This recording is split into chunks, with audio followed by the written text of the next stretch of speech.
Halo, selamat pagi adik-adik. Jumpa lagi dengan Kak Tata di pelajaran IPS. Kali ini kita akan membahas tentang modul 1, yaitu dengan tema Sayangi Alam Indonesia.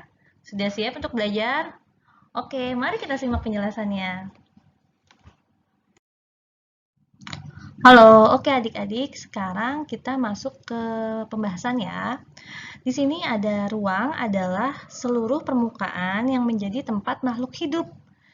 Ada 3, yaitu daratan, lautan, dan udara. Jadi maksudnya ini adalah seluruh permukaan yang menjadi tempat makhluk hidup. Kalau kita manusia tinggal di mana coba? Ya, benar, kita tinggal di daratan. Kalau ikan-ikan tinggal di mana? Ya, benar, di lautan. Sedangkan yang di udara ada? Ada burung, ada apa lagi ya? Ya, sejenis burung-burung ya. Oke, nah, daratan sendiri juga sebetulnya banyak nih. Contohnya apa? Adik-adik bisa sebutkan? Oke, ada pegunungan, ada perbukitan, ada dataran tinggi, ada dataran rendah, dan pantai. Nah, kalau lautan, apa saja coba? Ya, ada laut, danau, sungai, dan lain-lain. Sedangkan kalau udara, cuma yang ada di atas ya. Oke, sampai sini sudah paham ya? Oke adik-adik, sekarang kita lanjutkan ya. Nah, sekarang kita masuk ke letak geografis Indonesia. Artinya, letak geografis Indonesia adalah letak suatu tempat yang berada di atas permukaan bumi, berdasarkan berada di atas permukaan bumi. Nah, kalian tahu ini apa? Ya, ini adalah negara tercinta kita ya, negara Indonesia. Nah, di sini terlihat ada 5 pulau besar. Kamu sudah tahu? Bisa bantu sebutkan? Yuk kita sebutkan bersama-sama. Paling dari Sabang ada pulau apa ini? Ya, Pulau Sumatera. Yang kedua, Pulau Kalimantan. Ketiga, Pulau Sulawesi. Dan keempat, pulau yang kita tinggal ini, kita tinggal di pulau mana? Kata atas ya, Kata Tata berada di Pulau Jawa. Sedangkan yang ini, Pulau Papua. Oke, itu merupakan 5 pulau besar yang ada di Indonesia. Nah, letak geografis Indonesia ada berdasarkan lokasinya. Dibagi nih, ada diapit di antara 2 benua dan 2 samudra. Adik-adik tahu arti benua? Benua itu adalah daratan yang sangat luas. Nah, Indonesia, coba kamu lihat nih, Indonesia berada di tengah-tengah nih. Di tengah-tengah benua Asia dan benua Australia. Lalu diapit juga oleh samudra. Samudra adalah lautan yang sangat luas. Nah, Indonesia berada di sini. Berarti di antara apa? Samudra Hindia dan Samudra Pasifik. Diingat-ingat ya. Oke adik-adik, kita lanjut lagi ya ke batas-batas wilayah Indonesia. Nah, wilayah Indonesia sendiri di gambar sini adalah yang berwarna biru. Berarti batas-batasnya selain yang ada diwarnai warna biru ini ya adik-adik. Nah, batas-batas Indonesia ada yang berbatasan dengan negara lain atau berbatasan dengan samudra. Oke, kita mulai dari yang utara nih. Utara Indonesia berbatasan dengan Malaysia, Singapura, negara Palau, tidak ada di sini, tapi dia berada di sekitar sini, negara Palau, Filipina, dan Laut Cina Selatan.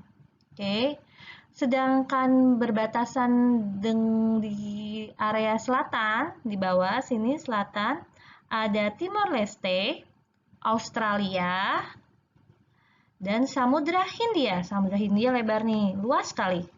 Nah, lalu di sebelah barat juga ada Samudra Hindia. Sedangkan di sebelah timur ada Papua Nugini dan Samudra Pasifik. Oke adik-adik? Baik, selanjutnya adalah pengaruh letak geografis Indonesia. Tadi kan adik-adik sudah lihat ya di slide sebelumnya, letak geografis Indonesia itu sangat strategis. Strategis itu adalah sangat bagus. Kenapa sangat bagus? Karena letak Indonesia itu berada di 2 benua dan 2 samudra. 2 benua itu adalah yang tadi ingat Asia dan Australia. Dan 2 samudranya itu adalah Samudra Pasifik dan Samudra Hindia. Nah, karena letak Indonesia yang sangat strategis itu, Indonesia mempunyai pengaruh nih terhadap Indonesia sendiri. Tapi ada dua juga pengaruhnya, ada yang positif atau yang baik, atau tapi ada juga yang negatif, yang kurang baik. Nah, di sini kita lihat nih, adik-adik, yang positif, pengaruh baiknya dari letak geografis Indonesia itu adalah Indonesia menjadi jalur lintas perdagangan. Menjadi jalur lintas perdagangan antar negara Asia Timur dan Eropa. Lalu yang kedua, menjadi jalur lalu lintas pelayaran dunia. Yang ketiga, memiliki keberagaman suku dan budaya. Nah, ini contohnya ada gambar nih. Ini merupakan pelabuhan tempat pelabuhan ya kan, karena Indonesia perairannya sangat luas. Banyak perdagangan yang melalui wilayah Indonesia nih. Jadi kayak transit gitu, kayak berhenti di Indonesia untuk melakukan perdagangan. Nah, ini yang merupakan pengaruh positif yang baik. Kenapa? Karena Indonesia jadi perekonomiannya lebih maju, karena banyak perdagangan yang terjadi, banyak jual beli yang terjadi, seperti itu adik-adik. Nah, tapi ada juga nih dampak negatifnya dari pengaruh lokasi geografis Indonesia, yaitu mudah dipengaruhi budaya luar seperti pergaulan bebas. Apa sih Kak pergaulan bebas itu? Oke, contohnya Indonesia itu dikenal dengan negara atau bangsa yang sopan santun dan ramah. Nah, karena lokasinya yang sangat strategis itu, banyak pengaruh dari negara luar yang masuk ke Indonesia. Jadi negatifnya kadang yang tadinya kita budayanya sopan, santun, ramah, terpengaruh nih yang kurang baiknya. Misalnya bicaranya kasar, lalu dari segi pakaian yang Indonesia itu terkenal dengan kesopanannya, bajunya tertutup, lalu mulai bajunya yang sedikit terbuka, seperti itu.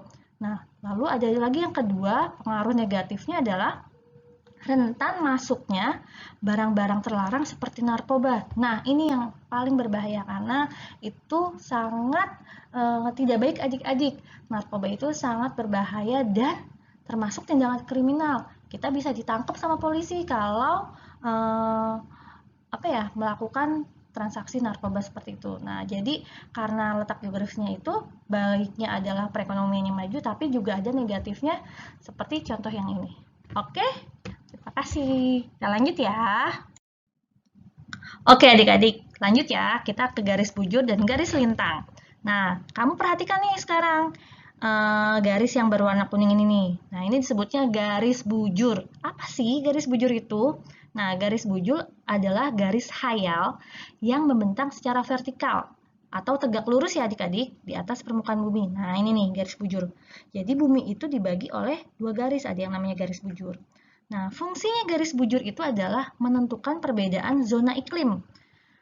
Kamu tahu zona iklim ada apa aja? Ya, kita sebutin ya. Ada iklim tropis, iklim subtropis, ada iklim sedang, dan ada iklim dingin. Kalau Indonesia, menurut adik-adik yang mana, yo? Ya, benar, di iklim tropis. Lalu kamu perhatikan lagi nih, di sini yang berwarna merah. Nah, ini disebutnya garis lintang. Apa sih garis lintang? Garis lintang adalah garis hayal yang membentang secara horizontal atau mendatar di atas permukaan bumi. Nah, fungsinya garis lintang ini adalah untuk membagi pembagian waktu di seluruh permukaan bumi. Jadi, waktu di setiap negara berbeda-beda adik-adik. Bahkan di Indonesia sendiri, di antar pulau atau antar provinsi itu juga berbeda-beda loh. Contohnya, Kak Tata sekarang ada di Pulau Jawa, lagi di sekolah nih, di sekolah Kaseto. Ada di Pulau Jawa. Itu kan termasuk waktu Indonesia Barat. Nah, terus ada teman Kak Tata yang rumahnya di Sulawesi. Nah, itu dia termasuk waktu Indonesia Tengah. Itu perbedaannya 1 jam. Jadi misalnya di sekolah Kak Tata kita lagi jam 9, di sana sudah jam 10. Seperti itu adik-adik. Oke? Oke adik-adik, sekarang kita masuk ke letak astronomis Indonesia. Kita lihat di gambar ya. Nah, di sini letak astronomis Indonesia adalah dari 6 derajat lintang utara membentang ke 11 derajat lintang selatan.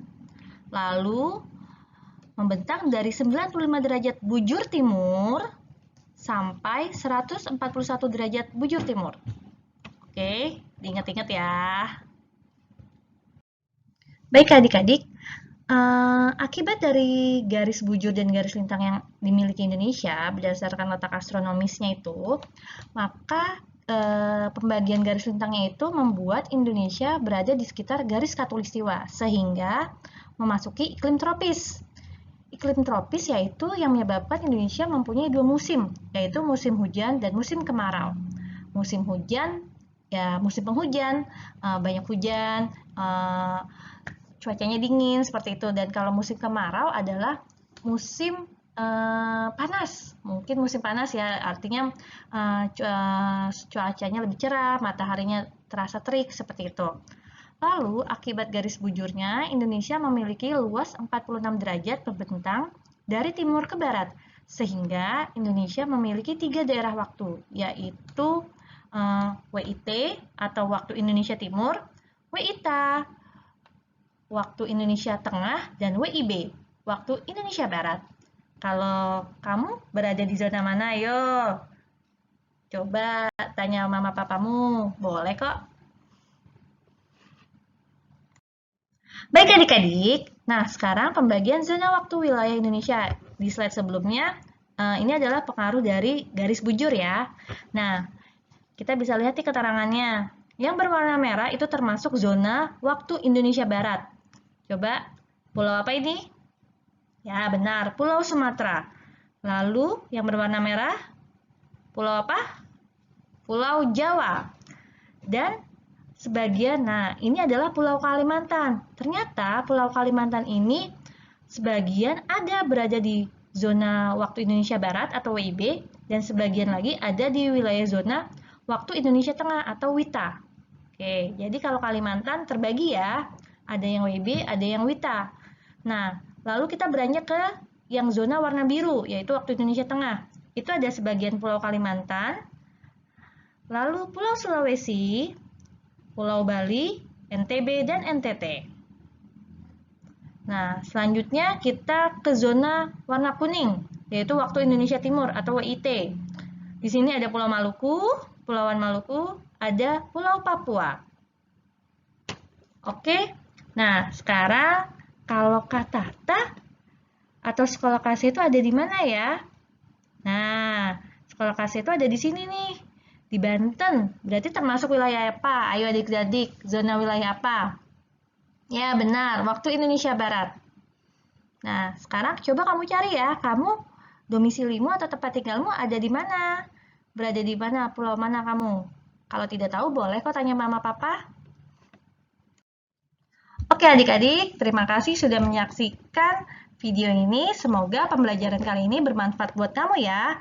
Jika masih ada yang kurang jelas, boleh tanya Kak Tata lagi atau belajar bersama papa, mama, atau siapapun. Karena belajar bisa dengan siapa saja, kapan saja, dan di mana saja. Salam ceria, dadah adik-adik.